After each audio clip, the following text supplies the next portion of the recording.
So good morning students. Today's topic is meter bridge. So what is meter bridge? It is a device which is used to find the unknown resistance of the wire.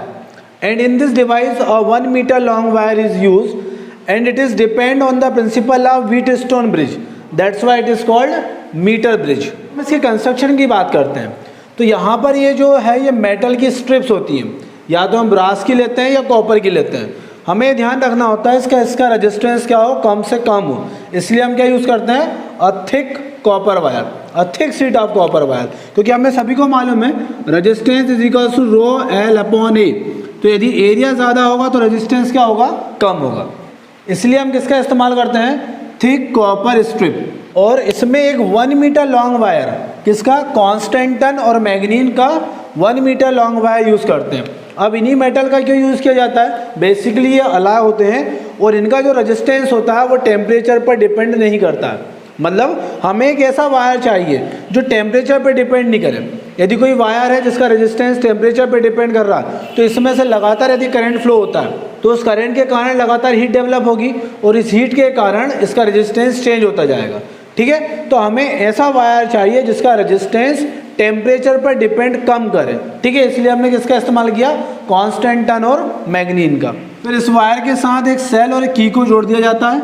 यहाँ पर 2 gap होते हैं, एक gap में resistance box जिसका resistance हमें मालूम होता है और दूसरे गैप में वो वायर जोड़ा जाता है जिसका रेजिस्टेंस हमें फाइंड करना होता है, दैट मीन्स अननोन रेजिस्टेंस। ठीक है, पॉइंट डी से लेकर हम एक गैल्वेनोमीटर लगाते हैं। ठीक है, और गैल्वेनोमीटर का दूसरे एंड में लगाते हैं हम एक जोकी मतलब मेटालिक रॉड, मतलब ऐसी पेन जैसी एक रॉड होती है, मेटल की बनी होती है और वो इस वायर पे स्लाइड करती है। ठीक है, so this is a construction of metre bridge. यहाँ पे क्या होता है कि हम इस जोकी को इस वायर पर टच करते हैं, उससे क्या होता है, ये सर्किट की जो है यहाँ से जब ये करंट फ्लो होगा तो करंट को 2 पाथ मिलेंगे, एक ये वाला पाथ और दूसरा ये वाला पाथ। ठीक है, जब हम जॉकी को इस पर टच करते हैं तो ये सर्किट भी कंप्लीट हो जाता है और इस गैल्वेनोमीटर में करंट फ्लो होता है। इस जॉकी को रैंडमली इस वायर में टच करते हैं और नल पॉइंट ढूंढते हैं। नल पॉइंट मीन्स जब हम इस वायर को, इस जॉकी को इस वायर में टच करेंगे गैल्वेनोमीटर में कोई भी डिफ्लेक्शन नहीं होगा, मतलब हम क्या कहेंगे, गैल्वेनोमीटर में से कोई भी करंट फ्लो नहीं हो रहा है, तो उस पॉइंट को हम क्या बोलते हैं, नल पॉइंट। ठीक है, मतलब जब गैल्वेनोमीटर में से कोई भी करंट फ्लो नहीं होगा तो हम कहेंगे ये किस कंडीशन में है, बैलेंस कंडीशन पर। ठीक है, तो हम मान लेते हैं एक पॉइंट ले लेते हैं ए बी। इस बी पॉइंट पर जब हम जोकी को टच करते हैं तो गैल्वेनोमीटर में से कोई भी करंट फ्लो नहीं हो रहा है, तो हम क्या बोलेंगे, ये सर्किट किस कंडीशन में है, बैलेंस कंडीशन में। अब ये जो बी पॉइंट है ये इस ए पॉइंट से कितनी डिस्टेंस पर है, एल डिस्टेंस पर है, तो इस सी पॉइंट से कितनी डिस्टेंस पर होगा, 100 माइनस एल, क्योंकि ये वायर कितना बड़ा है, 1 metre, and 1 metre equals to 100 centimetre. ठीक है, तो यहाँ पर हमने क्या मान लिया कि ये जो बी पॉइंट मिला हमें, ये जो नल पॉइंट मिला, ये ए से एल डिस्टेंस पर है, तो बी से सी से कितनी डिस्टेंस पर होगा, 100 माइनस एल। तो इसी तरीके से हमें हर रेजिस्टेंस के लिए इस गैल्वेनोमीटर की हेल्प से हमें नल पॉइंट फाइंड करना है। ठीक है, उसके बाद हम ये मान लेते हैं ये जो भी वायर है जिस भी मेटल का बना हुआ है उसका रेजिस्टेंस हम मान लेते हैं रो ओम पर सेंटीमीटर।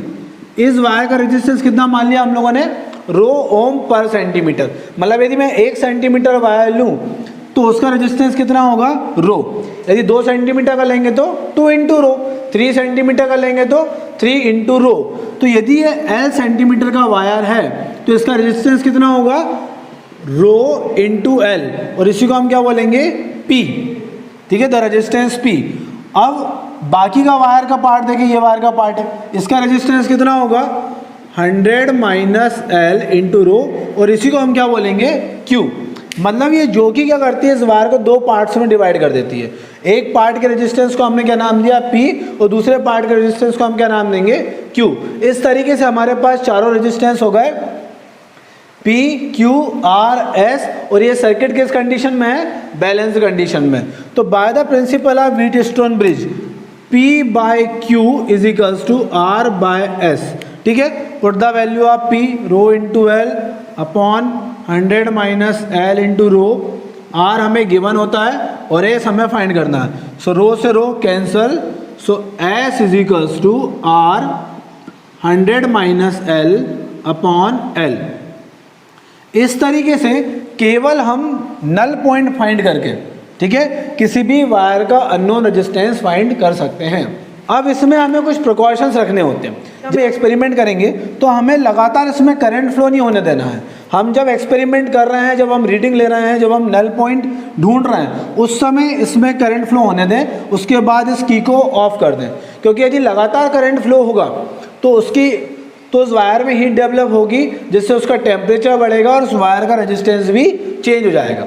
ठीक है। सेकंड, हमें क्या करना है, इस जॉकी को इसमें स्लाइड नहीं करना है, रगड़ कर नहीं चलाना है, क्योंकि यदि हम इसको स्लाइड करेंगे तो हो सकता है कि इस वायर का क्रॉस सेक्शनल एरिया चेंज हो जाए, कहीं पर एरिया ज़्यादा हो और कहीं पर एरिया कम है। तो जॉकी को हमें यहाँ से उठाकर चलाना है, ठीक है, स्लाइड नहीं करना है। अब इसी पर ही बेस्ड हम कुछ न्यूमेरिकल्स करेंगे। ठीक है। तो first one is, in a metre bridge the balance point is obtained at 40 centimetre. Balance point मतलब हमें क्या दिया हुआ, एल गिवन है। So given L equals to 40 centimetre. ठीक है। From point A when value of resistance R is 60 ohm, यदि इस आर की वैल्यू जो गिवन कितनी है, 60 ohm, then find the value of unknown resistance. ठीक है। हमें एस वैल्यू फाइंड करना है, बहुत ही इजी है। So S is equals to R mean 16, 100 minus L, L कितना है 40, 100 माइनस एल मीन 60 अपॉन 40, 0 से 0, 4 जा, सो एक्स इक्वल्स टू, तो ये वायर की वैल्यू कितनी आई, 24 ओम। बहुत ही इजी हो जाता है। हमें केवल क्या फाइंड करना है, नल पॉइंट। यदि हमारे पास नल पॉइंट है, ठीक है, बैलेंस पॉइंट है, तो हम किसी भी वायर का रेजिस्टेंस फाइंड कर सकते हैं।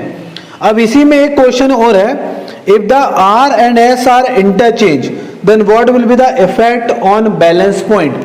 यदि हम इस आर और एस को चेंज कर दें, जैसे कि मान लो अभी आर कितना था 60 और एस कितना आया 24, यदि हम इनको इंटरचेंज कर दें, मतलब यहां पर एस कर दें 24 और आर कितना कर दें 16, इसको इंटरचेंज कर दें, तब भी क्या हमें बैलेंस पॉइंट 40 सेंटीमीटर पर मिलेगा।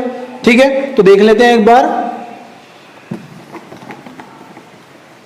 इसी फॉर्मूले से हम कर सकते हैं।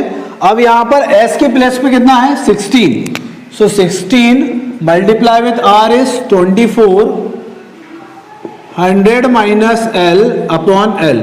इसको सॉल्व करें हम, 2 जा 16 8 3 जा दिस, सो ये हो गया 2l equals to 300 minus 3l, so 5l equals to 300, so l equals to 60 centimetre. मतलब क्या होगा, यदि हम इन दोनों को इंटरचेंज करते हैं तो हमारा बैलेंस पॉइंट भी चेंज हो जाएगा। कितना हो जाएगा, 60 सेंटीमीटर पर आएगा। अब जो हमारा नेक्स्ट एनसीईआरटी न्यूमेरिकल है, in a metre bridge the balance point is found to be at 39.5 centimetre. जो बैलेंस पॉइंट है वो कितने लेंथ पर मिला हमें, 39.5 सेंटीमीटर पर। From the left end A, if an unknown resistor X is in the left gap, तो this one is a right end this one is a left. तो ये अननोन रेजिस्टेंस इस बार कहां पे लगा हुआ है, लेफ्ट वाले गैप में। Okay.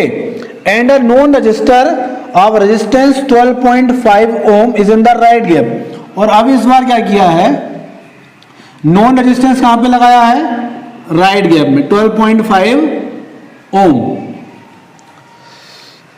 Determine the resistance of X, ये हमें रेजिस्टेंस फाइंड करना है। अब हम कैसे फाइंड कर सकते हैं, तो इस बार हमें R की प्लेस पर X पुट करना है और S की प्लेस पर 12.5 पुट करना है। ठीक है। और हम क्या फाइंड कर लेंगे, with the value of X।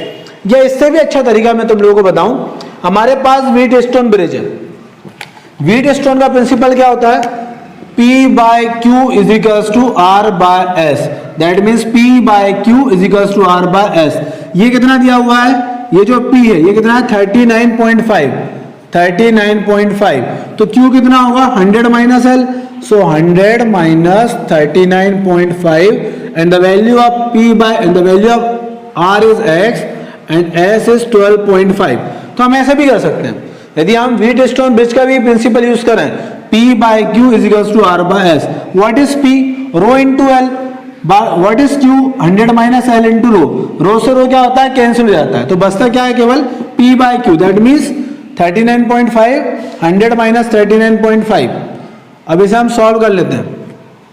So x equals to 39.5 multiply with 12.5 60.5 8.16 ohm. Okay, तो हम इस फॉर्मूले से भी कर सकते हैं और बाय यूजिंग व्हीटस्टोन ब्रिज, उससे भी हम bye the principle of Wheatstone bridge इससे भी कर सकते हैं। ठीक है, यदि हम इससे करते हैं तो फिर हमें फॉर्मूला याद रखने की जरूरत नहीं होती है।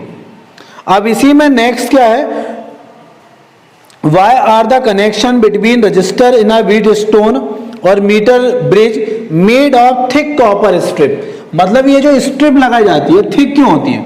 अभी अभी हमने देखा इससे पहले रेजिस्टेंस क्या होता है, R is equals to rho L upon A, और हम चाहते हैं कि ये जो स्ट्रिप है इसका रेजिस्टेंस कम से कम हो। यदि रेजिस्टेंस को कम करना है तो हमें वायर कैसा लेना पड़ेगा, थिक, क्योंकि एरिया ज्यादा होगा तो रेजिस्टेंस क्या होगा, कम होगा। नेक्स्ट क्वेश्चन है, determine the balance point of the above bridge if X and Y are interchange. यदि हम एक्स और वाई को इंटरचेंज कर दें, ठीक है, मतलब अभी x की वैल्यू कितनी आई है हमारे पास 8.16। यदि हम इनको इंटरचेंज कर देते हैं तब बैलेंस पॉइंट कितना होगा? तो सेम फॉर्मूला यूज कर सकते हैं। मान लो बैलेंस पॉइंट हमें कितना मिला, L और 100 माइनस L, तो ये जाएगा L 100 minus L, the value of R is interchange करने के बाद 12.5 and S is 8.16। Okay, then find the L। 8.16 into L 1250 minus 12.5 into L 0.66 20.66 L equals to 1250, so L equals 1250 upon 20.66 is 60.5 centimetre. तो यदि हम x और y को इनको interchange भी कर देते हैं तब बैलेंस पॉइंट हमें कहाँ मिलेगा, 60.5 सेंटीमीटर। हम चाहें तो इससे भी कैलकुलेट कर सकते हैं या s और r की यहाँ पर वैल्यू को इंटरचेंज करके भी इसे सॉल्व कर पाएंगे।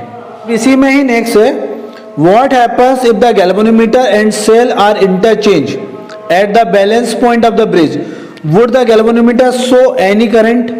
ठीक है, तो यदि हम सेल को और गैल्वेनोमीटर को इंटरचेंज कर दें, व्हीटस्टोन में हमें याद करें, हमें एक डायगोनल में गैल्वेनोमीटर और दूसरे डायगोनल में सेल लगाना होता है। ठीक है, यदि हम उन्हें इंटरचेंज भी कर देंगे तब भी गैल्वेनोमीटर में से कोई भी करंट फ्लो नहीं होगा। In a metre bridge there are two unknown resistors R1 and R2। Find the ratio of R1 and R2 if the galvanometer shows a null deflection at 30 centimeter from one end। मतलब हमें क्या दिया हुआ है, ये unknown resistance R1 and R2 दोनों कैसे हैं, अननोन है, और उसके लिए बैलेंस पॉइंट दिया है कितने सेंटीमीटर पर, 30 सेंटीमीटर पर। तो again by Wheatstone bridge P by Q is equals to R by S। What is P, 30, what is Q, 70। Okay, then R is R1, S is R2, so the ratio of R1 and R2 is 3/7. So next question, in the meter bridge, the null deflection is at 30 centimeter from one end। हमें क्या दिया हुआ है, ये जो null point है ये कितने सेंटीमीटर पर है, 30 सेंटीमीटर पर। ठीक है, when a known resistance of 10 ohm is connected in parallel with the another unknown resistance S। अब हम क्या कर रहे हैं, इस S के साथ एक 10 ohm का रेजिस्टेंस पैरेलल में लगा रहे हैं। ठीक है, the null deflection shows at 50 centimetre. यदि हम इसके साथ एक 10 ohm का रेजिस्टेंस पैरेलल में लगा देते हैं तो null deflection हमें कितने में मिलता है, 50 सेंटीमीटर पर मिलता है। Find the unknown resistance R and S, और हमें क्या फाइंड करना है, द अननोन रेजिस्टेंस R और S हमें फाइंड करना है। चलिए बैलेंस पॉइंट कहां पर था, 30 सेंटीमीटर पर। ठीक है, तो यदि ये 30 था तो ये कितना होगा, 70। Then P by Q is equals to R by S। P कितना है, 30, Q कितना होगा, 70, R बाय S। तो R बाय S में हमें क्या रिलेशन मिलेगा, इस 3/7। ओके, फिर हमने क्या किया, जब हमने इसको पैरेलल में कनेक्ट कर दिया तो टोटल रेजिस्टेंस कितना होगा, R is equals to R1 R2। Total resistance क्या होता है, R is equals to R1 R2 upon R1 plus R2। ठीक है, तो 10 into S upon 10 plus S, दोनों का जो रेजिस्टेंस होगा टोटल वो कितना होगा, 10S अपॉन 10 प्लस S। बात एक ही है, जब हमने इसको पैरेलल में कनेक्ट किया तो उनका कहना क्या है कि अब हमें जो बैलेंस पॉइंट मिल रहा है वो 50 सेंटीमीटर पे मिल रहा है। तो एक बार हम वापस से हम फॉर्मूला पुट करेंगे, P by Q is equals to R by S। What is P? 50। What is Q? 50। What is R? R and what is the value of S is 10S upon 10 plus S। ये 50 से 50 cancel हो जाएगा तो यहां पर R equal to हो जाएगा 10S upon 10 plus S। अब यहां से हम R की वैल्यू को, यहां से R की वैल्यू क्या आ सकती है? 3S upon 7। अब इन दोनों को हम इक्वेट कर देते हैं। 3S upon 7 equals to 10S and 10 plus S। ठीक है, क्रॉस मल्टीप्लाई करते हैं। सो ये एक S से एक S कैंसिल कर देते हैं तो ये जाएगा 30 plus 3S equals to 70। So 3S equals to 40। So S is equal to 40 by 3 ohm. तो S की वैल्यू कितनी आई? 40 बाय 3 ओम। अब यहां पर S की वैल्यू पुट करेंगे और क्या फाइंड कर लेंगे हम लोग? R की वैल्यू। R is equals to 3 by 7 multiply with 40 by 3। So 3 से 3 cancel, R is equal to कितना आया? 40 बाय 7 ओम।